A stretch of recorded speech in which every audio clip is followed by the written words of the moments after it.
welcome to the channel. My name is Lynn from Vinland Travel, where we always want to help you go there and do that. On today's segment, we'll be speaking with Tanya Taylor. She's one of the travelers that we've worked with, and she's going to share with us her adventures of traveling solo as well as cruising. She's also going to let us know what her favorite trips were and what she hopes to do in the future. If you've ever thought about going solo and had some questions or want to know what the experience might be like, you'll want to listen to this segment. Tanya shares some good information. As always, we ask that you subscribe, so if you can hit the button below to subscribe, down there, hit that button to subscribe. We appreciate it. That just helps you to engage with us and helps us to engage with you. And you can always leave a comment. Let us know what you liked about the segment, what you didn't like about the segment, or maybe what you would like to see in the future. So without further ado, here's my conversation with Tanya, and I hope you enjoy it. So today we have Tanya Taylor on our show today, our guest, being via Zoom. She's joining us, and I appreciate you taking out the time to talk to us today. How's you doing? I'm great. Good.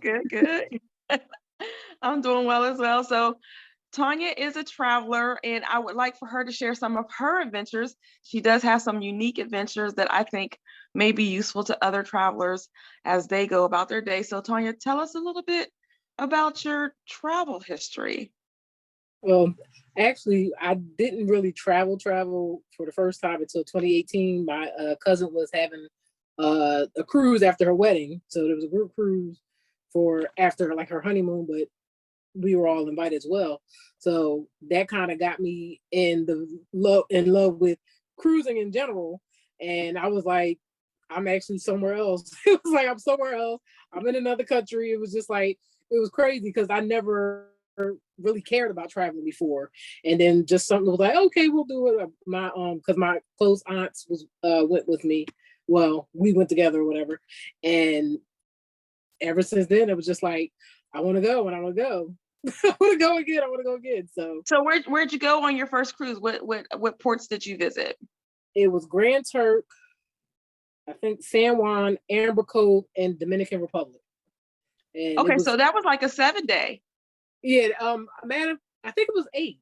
I think it was 8. I think it was 8. Yeah.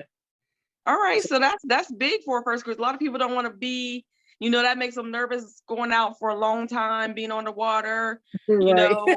So what was your experience? How did you feel about being on the water? Were you afraid? Were you one of those people just like, I don't want to be out in the middle of the ocean? Or when you first was thinking about it, and which ports did you like when you went on that one? Well, I don't think I ever had that thought of, oh my goodness, I'm gonna be on the water.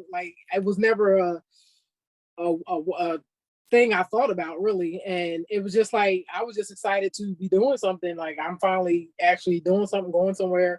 I was too old to not have done anything so far. So, and once you get on there, the ships are so big nowadays, like you really don't realize you're on a ship until you're looking out like, oh yeah, I'm on the water. And there's nothing there. There's nothing. You don't see anything out there.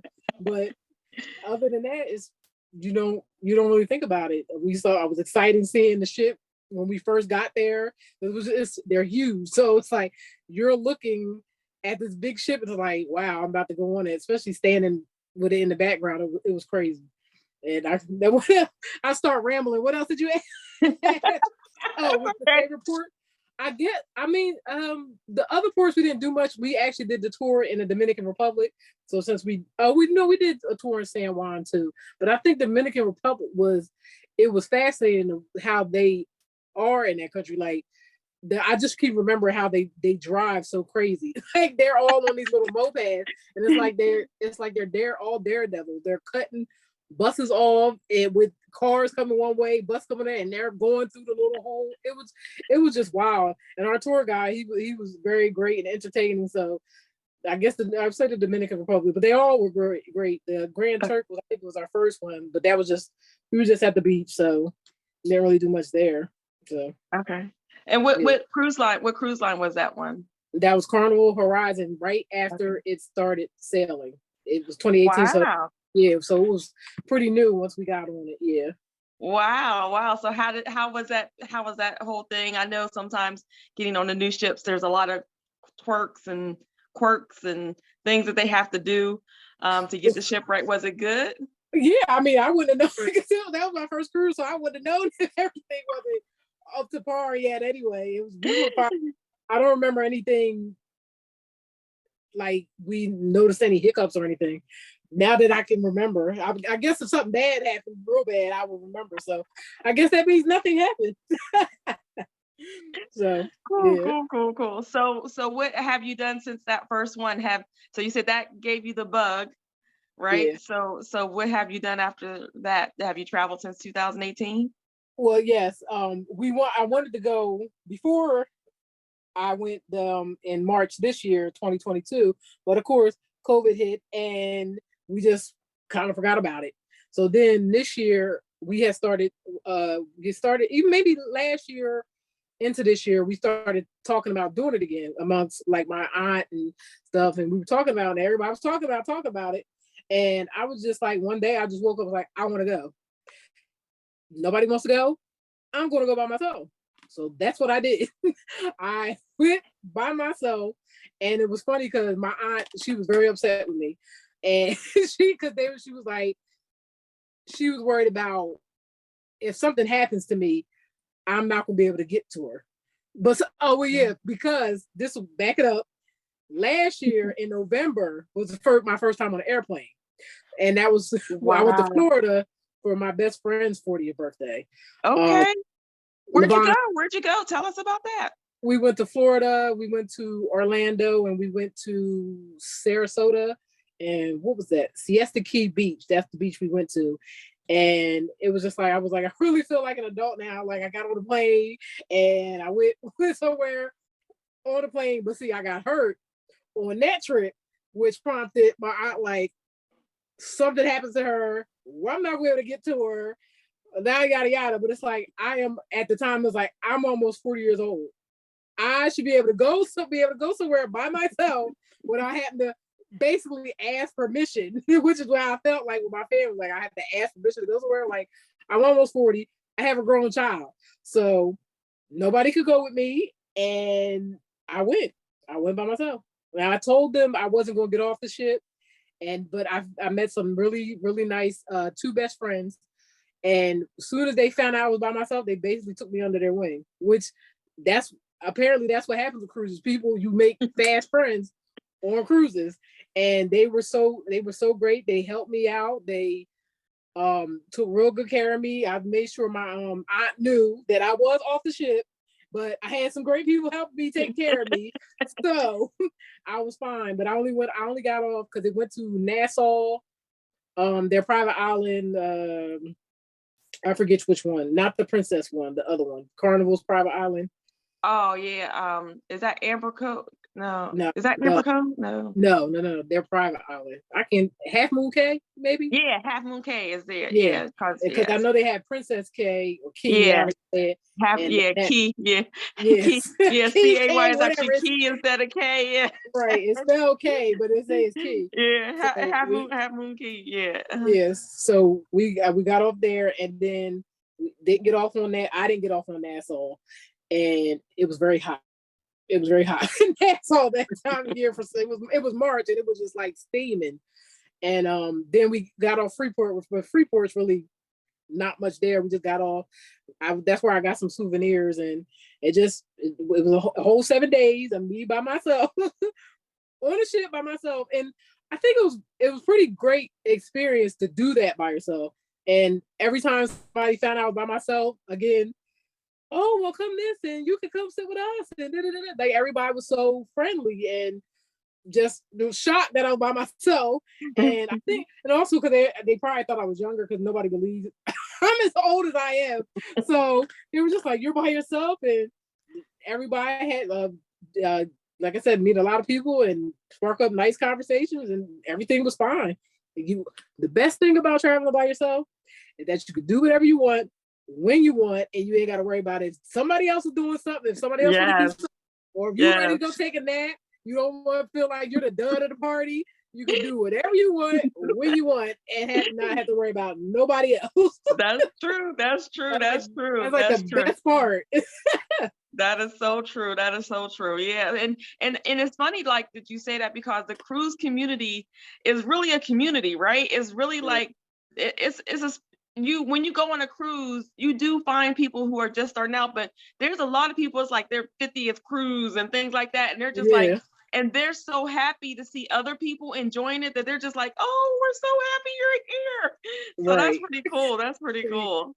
Yeah, that's exactly basically what it was like.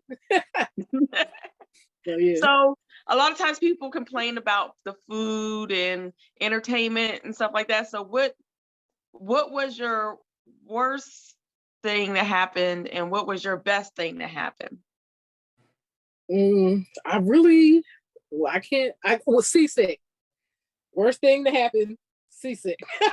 I'm gonna say no. I got so seasick on my last cruise, as you know, for my birthday, and it was just one day. It was the night before, and then that whole next day, I was just terribly, terribly sick. I could not believe, because I don't get sick on a regular basis like that. So for me to be that sick and nauseous and actually it coming up, it was just like I couldn't believe it. I just was like, I was in shock how sick I was. But that's the only thing I could think of that was negative. The cruise I went on in March by myself, I got a little seasick, but nothing like how in September I got sick. I was nothing. So the birthday cruise, let's talk about that a little bit, because some people might be interested in this, because that's kind of like hurricane season, right? So that was the time a hurricane, you guys didn't run into it, so you didn't have to get rerouted or anything like that, but the seas definitely were still rocky. Yeah, they were still because the hurricane had just passed, so the seas were still rocky. They said a lot of people were sick that day, actually, because we left on a Saturday, and we felt the movement. We did feel it moving, but soon as we got to the room, I just got real sick. We had just got a fresh pizza made. We had my cake that was delivered too early, and we was about to tear it up. And I got in that cabin, it was like, you ain't tearing nothing up. You are done. And I figured once I woke up, I'll be okay. But nope, it was horrible. The whole rest of the next day. And then I think it was because I didn't have sense enough to try to eat something solid, but that wouldn't upset my stomach anymore. And with that, I missed the whole day of my drink package. So that was a problem. Because I was going to make the best of that drink package, and I missed the whole day. I think I made up for it though, but I still was like, damn, I missed the whole day of my package. But but then afterwards, I was scared because I didn't want to be sick for my birthday. So I was cautious, and if I kept being paranoid, I was feeling sick again. But I was okay. Had a great birthday, and thanks to my best friends, thanks to you, also. That was my best cruise. I might be jumping ahead, but I really enjoyed that.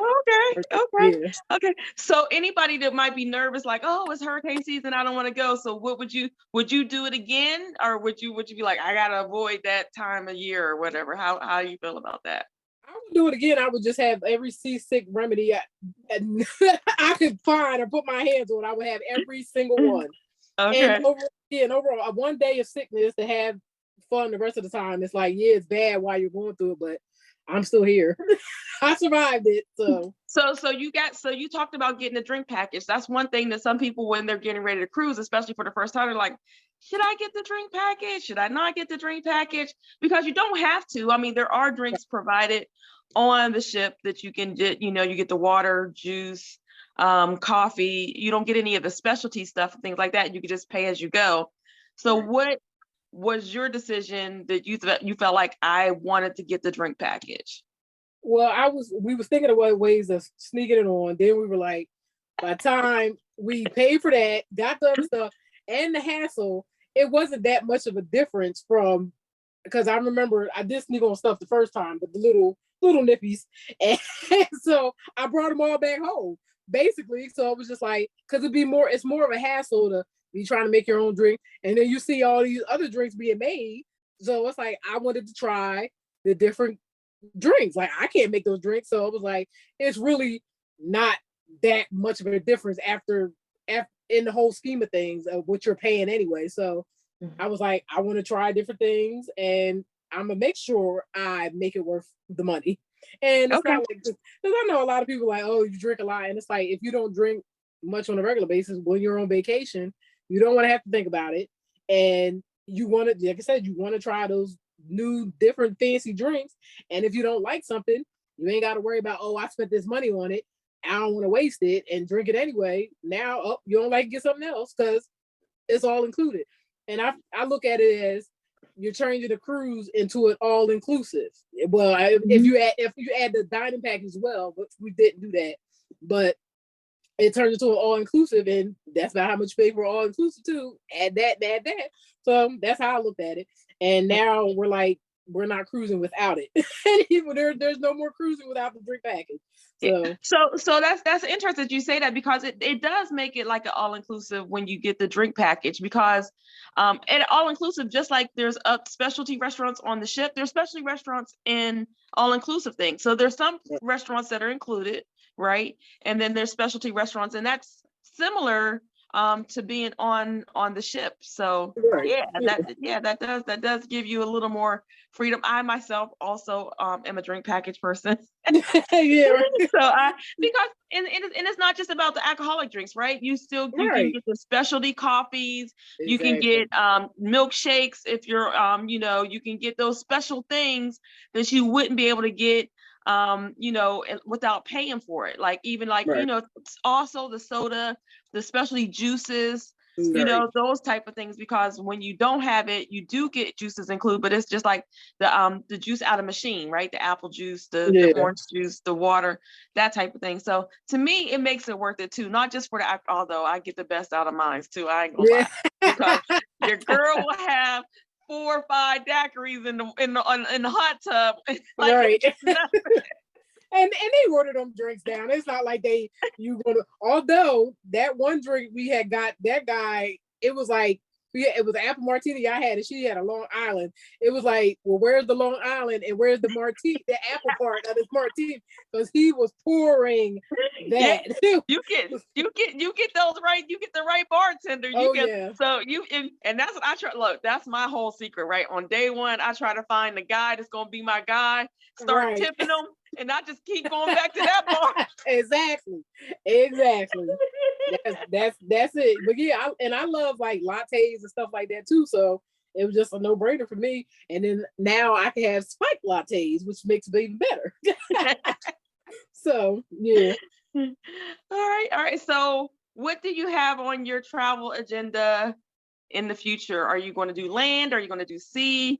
Are you going to do a combination of both? What is your future? What is the future traveler Tanya going to be doing? Now it's funny because I was supposed to go on a land vacation, all inclusive, with one of the ladies I had met that I said I went off the ship with in March, but it was like I never did, and it was costing too much. I hate the single supplement. That's another bad thing about single traveling. And I was just like, I'd rather just go on another cruise.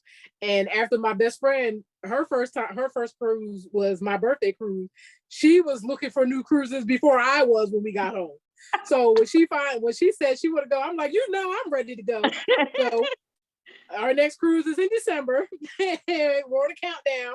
Matter of fact, tonight we gotta do the check-in tonight. So we're going on a bigger, better ship out of the same port in Bayou, New Jersey. And because that's like, people want to say, are you loyal to certain cruise lines? As of right now, I guess I'll say I'm loyal to Royal because they have varieties of ships that leave right from Jersey. And then now I bugged my travel agent about getting me on the inaugural sailing of their new ship coming out, Icon, in 2024. So I'll be on that. But of course, I'm also looking for cruises in between. And I haven't really thought about land vacations because I like the ease of cruising. You get to have everything right there. You get to visit different countries. And since I'm a new to traveling, just seeing that little bit of time I'm there for now is enough for me. I get to see, I was here, and here, and just the same 7 days. And maybe later on, if I really like a country, then I'll go to the country by itself. But right now, cruising seems to be the easiest, best option for me right now. So that's what I will be doing. All right. All right. All right. Well, thank you so much. I appreciate you taking the time today to talk to us about your traveling. I'm excited for you to get on your next cruise because I want to go on that ship too. I ain't never been on it, so that's gonna be cool. Yeah. So that's nice. That's one of the bigger ones. So I want to do that. My husband has this thing that he wants to go through every fleet of Royal and then every fleet of Celebrity. And then we're going to do a Virgin Voyages fleet. So my son is getting ready to graduate from high school. So I told him, let's go. Now right. As soon as he gets out, I'm like, okay, I'm ready. We can do back to backs and everything else. So we'll right. As soon as he's gone, we can do whatever we want. So we'll see. Well, thank you again. I appreciate it. Thank you for all of your insight. I know that there are other solo travelers out there that it would be good for them to hear, your experience. So I appreciate you sharing that and coming on with us today. You're very welcome. Yeah, solo travels, at least try it once. You'll see. All right. Well, thanks again, and we'll talk to you later. All right. Thank you. Thanks again for joining us, and I hope you enjoyed the segment. As always, we welcome your comments. We would appreciate it if you like and share and subscribe so that you can continue to engage with us and we can continue to engage with you. As always, we want you to know that we're here to help you go there and do that.